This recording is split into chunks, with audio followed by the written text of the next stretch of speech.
एक कविता है मोमबत्तियाँ। मोमबत्तियाँ। माँ पड़ोसन आई थी, माँ पड़ोसन आई थी एक मोमबत्ती लेने, कहती घर में बहुत अंधेरा है। माँ पड़ोसन आई थी एक मोमबत्ती लेने, कहती घर में बहुत अंधेरा है, आजकल मंदी चल रही है। तो मैंने कहा आंटी आपको एक बड़ी सी मोमबत्ती देती हूँ। तो मैंने कहा आंटी आपको एक बड़ी सी मोमबत्ती देती हूँ, घर का सारा अंधेरा दूर हो जाएगा। तो वो बहुत उदास हो गई और मैंने देखा माँ उसकी आंखों में आंसू थे। मैंने कहा आंटी क्या हुआ, एक नहीं 2-4 मोमबत्तियाँ ले जाओ।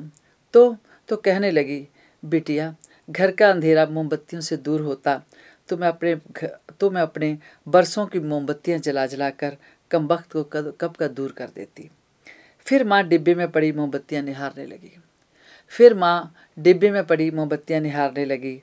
जो अंदर का अंधेरा दूर न करने की बेबसी में उसकी तरफ टिकटिकी बांधे देख रही थी और बेटी बाहर की रोशनी में अंदर की रोशनी तलाशने लगी थी।